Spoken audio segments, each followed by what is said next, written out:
The moment you stop showing up, stop explaining, stop checking in, something shifts inside her, not because you left, but because she finally feels what life without you actually means.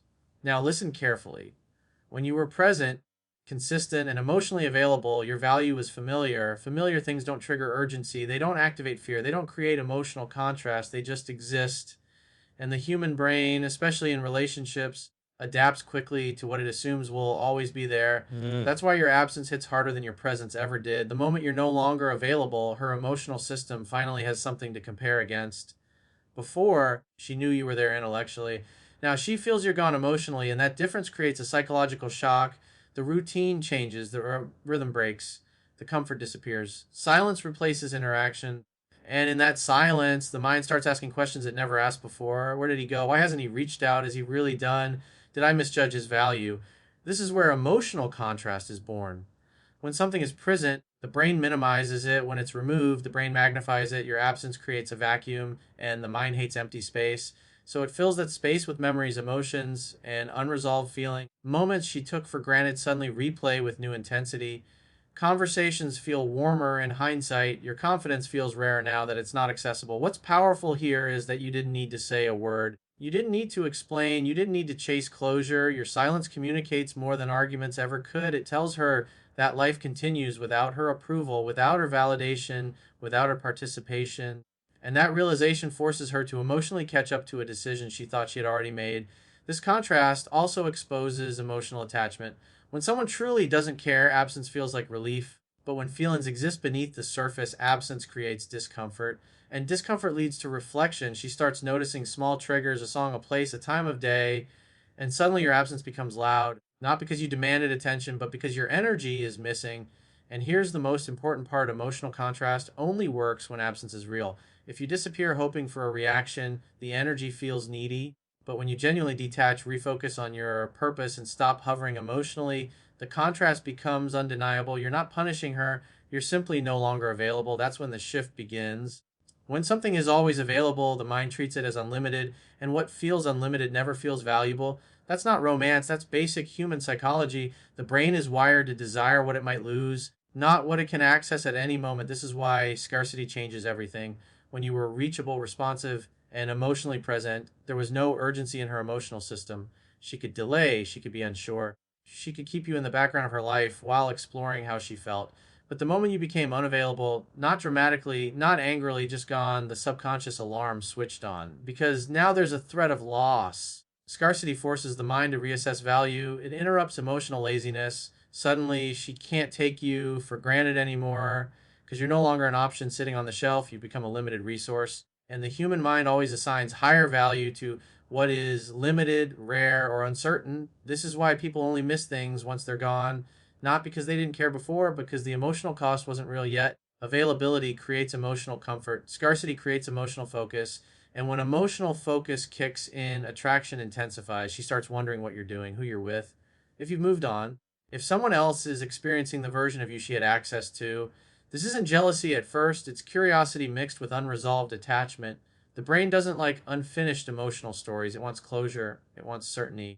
And your absence removes both. What's happening here is subtle but powerful. You've shifted from being emotionally predictable to emotionally unknown. And the unknown is always more attractive than the familiar. Not because it's better, but because the mind fills unknown space with imagination. And imagination amplifies emotion. She starts remembering your good qualities more than the bad ones. Not because reality changed, but because scarcity filters perception. The mind highlights what feels rare and minimizes what feels common. So the things she once overlooked, your confidence, your presence, your emotional steadiness, now feel more significant because they're no longer accessible. This is also where emotional competition emerges. Even if no one else is involved, the possibility that someone else could have you creates internal pressure, and pressure accelerates attraction. It creates urgency. It forces emotional clarity. Before she had time to think, now she feels time slipping. And here's the key: most people miss: scarcity only works when it's authentic. You can't fake being unavailable while still energetically waiting. You can't disappear physically while staying emotionally attached. The subconscious always senses intention. Real scarcity comes from emotional detachment, not tactics. When you genuinely move on, refocus, and stop needing a specific outcome, your energy shifts. You're no longer trying to be chosen, you're choosing yourself. And that's what activates real attraction, because now she's not losing attention. She's losing access, and access is what the mind values most. There's a difference between missing someone and losing the emotional validation they provided. And for most people, especially in modern relationships, that second loss hits harder than the first. Because when you leave, she doesn't just lose your presence, she loses the reflection of herself that existed through your attention. While you were there, you were a mirror. Your interest, your desire, your consistency reinforced how she saw herself. It wasn't just companionship, it was confirmation that she was wanted, chosen, valued. Sin and the ego feeds on that more than most people realize. So when you disappear, something subtle breaks inside her identity. The stream of validation stops, the messages stop, the emotional reassurance stops, and suddenly the version of herself that existed in your eyes feels like it's fading. This is where the ego starts struggling because the ego doesn't process loss emotionally. It processes loss through self image. It asks questions like, was I not enough? Did I miscalculate my value? Did I lose control of the situation? And those questions are uncomfortable because they force introspection instead of external comfort. Before, she didn't need to confront anything. You were there. The emotional feedback loop was active. But now the silence forces her to sit with her own thoughts. And when the ego loses external validation, it starts seeking it internally or trying to reclaim it from the source that provided it. That's why one of the strongest triggers for someone reaching out after you disappear isn't love. It's the need to restore emotional certainty. Not necessarily to get you back, but to prove to herself that she still can. This is why you often see messages that feel random, casual, unnecessary. Hey, just checking in. Hope you're doing well. On the surface, it looks like politeness. But psychologically, it's a test, a signal, a way for the ego to see if the door is still open. Because if you respond the same way you used to, the ego relaxes, validation restored, control regained, emotional safety reactivated. But if you don't respond or you respond differently, something deeper happens. Now it's not just that you're gone. Now she's not sure she still has access to how you see her. And that creates emotional instability. The ego hates uncertainty more than rejection. Rejection is clear. Uncertainty feels like loss of power, loss of identity, loss of emotional grounding. This is also why your calm absence is so effective. You're not arguing, you're not proving anything, you're not trying to change her mind. You're simply no longer available as an emotional mirror, and without that mirror, she has to face herself without your reflection. That's when the shift happens, not because you demanded value, but because she's forced to rediscover it without you. When you disappear, something interesting happens inside the mind. It doesn't move forward, it moves backward. Instead of creating new emotional experiences, it starts replaying old ones. This is not nostalgia. This is the brain trying to regulate emotional loss when there's no new emotional input from you, no messages, no interactions, no shared moments. The emotional system looks for familiarity, and the only place it can find that is in memory. So it loops. She starts remembering the way you made her feel, the tone of your voice, the moment she laughed without trying, the time she felt understood, safe, desired, not because she's romanticizing you intentionally, but because the mind always returns to emotional peaks when facing emotional absence. This is how attachment strengthens after separation, because memories become emotional substitutes. The brain uses memory to simulate connection. It recreates feelings internally that no longer exist externally, and the more emotionally meaningful the connection was, the stronger this replay effect becomes. Silence creates space, space creates reflection, reflection creates emotional weight. What's important to understand is that memory doesn't work objectively, it works selectively. The mind filters out emotional friction and highlights emotional warmth. Arguments fade, disagreements blur, but the feeling of being close becomes clearer. This is why people often miss relationships more after they end than while they were in them, not because the relationship was perfect, but because memory edits reality. And as she replays these moments, something subtle shifts. She stops evaluating you based on who you were in the present and starts evaluating you based on who you were in her emotional world. That's a powerful change because emotional memory feels more real than emotional logic. She might tell herself she's fine, that she's moving on, that it was the right decision, but emotionally her mind keeps pulling her back into moments where she felt connected, grounded, and emotionally alive with you. And the longer the silence lasts, the stronger those memories become, not weaker. This is also why distraction doesn't work the way people think it does. New experiences can occupy attention, but they don't erase emotional imprint. They just delay processing.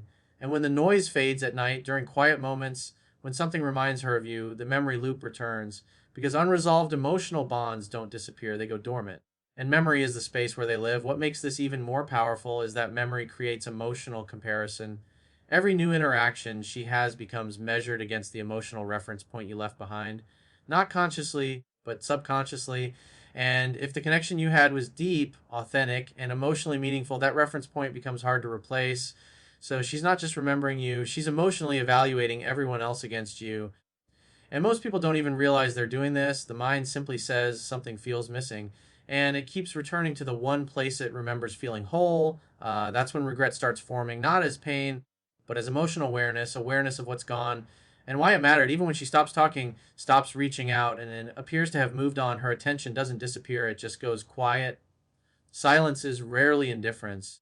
More often, it's observation without exposure. When you're no longer available, curiosity replaces certainty. And curiosity is a powerful emotional driver. The mind wants information, it wants reassurance, it wants to know what changed, where you went, and whether your absence is temporary or permanent. But instead of asking directly, she watches from a distance. This is where subtle monitoring begins. She may check your social presence, notice when you're active, pay attention to changes in your routine, your energy, your growth, not because she's trying to interfere, but because emotionally she's trying to orient herself in a new reality where you're no longer accessible. Before, she had direct access to you. She didn't need to wonder. She could feel connected whenever she wanted. Now, access is gone. And when access disappears, attention increases. This isn't obsession, it's emotional recalibration. The mind wants to know, is he okay without me? Is he happier? Is he struggling? Has he replaced me emotionally? These questions aren't about control, they're about attachment. Because attachment doesn't vanish when communication stops, it just loses its channel. And what's interesting is that distance actually sharpens perception. When someone is close, their presence becomes background noise. When they're gone, every small detail becomes significant. A photo, a comment, a change in energy, these become emotional data points, and she analyzes them, not consciously, not obsessively, but instinctively. This quiet observation also protects her ego. Reaching out directly would risk rejection, exposure, and vulnerability. Watching from a distance allows her to stay informed without risking her self image. It's emotional safety with psychological proximity. But here's where it gets deeper. As she watches and sees you continuing your life, focus grounded, improving, it disrupts her internal narrative. If you were supposed to be affected by her absence, but you're not, something shifts. The ego expected a reaction, the emotional system expected proof of importance. Instead, she sees independence, and independence is magnetic, not because it's performative, but because it signals self worth.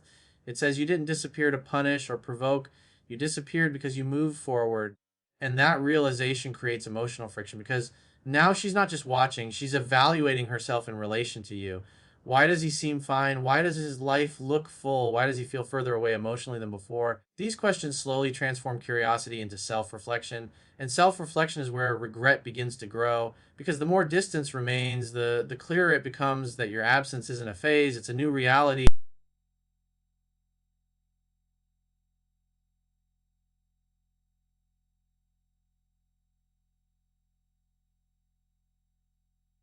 A moment where things reconnect naturally. This belief creates emotional comfort. It keeps regret from forming because regret requires finality. And as long as something feels reversible, the emotional system stays calm. But real regret doesn't come from missing someone, it comes from realizing they're not coming back. The shift happens quietly, not in one dramatic moment, but through repeated emotional signals that go unanswered. She reaches out mentally before she ever reaches out physically. She imagines what she would say, replays conversations in her head, feels the impulse to reconnect, and then notices the door is no longer open, not blocked, not rejected, just closed. That's when the emotional system finally accepts loss as permanent, and permanence changes everything because now she's not just dealing with absence, she's dealing with consequence. The mind starts reviewing past decisions with new awareness, moments she dismissed, feelings she postponed, signals she ignored, not in a self punishing way, but in a reflective way. A subtle sense of, I didn't realize what I had until it was gone. This is where regret becomes real. Not dramatic, not desperate, just heavy. Because now there's no emotional buffer, no validation to restore, no curiosity to satisfy, no access to regain. The emotional story has ended without resolution, and unresolved emotional endings always leave a psychological imprint. She may not cry, she may not reach out, she may even appear to have moved on completely. But internally, the emotional memory stays active, not as pain, but as awareness. Awareness that someone meaningful exited her life permanently. And that awareness reshapes future relationships. She becomes more cautious, more reflective, more emotionally guarded because now she understands the cost of emotional distance, the price of taking connection for granted, the reality of losing someone who once felt emotionally secure. And here's the part most people never realize. Regret doesn't mean she wants you back. It means you changed her emotional reference point, became the person she compares future connections to, the emotional standard, the unspoken benchmark of what felt real, grounded, and safe. And when someone becomes a reference point, they never fully disappear. They just become part of the emotional blueprint. So even if she never returns, never messages, never admits it out loud, your absence still taught her something, and that lesson stays with her.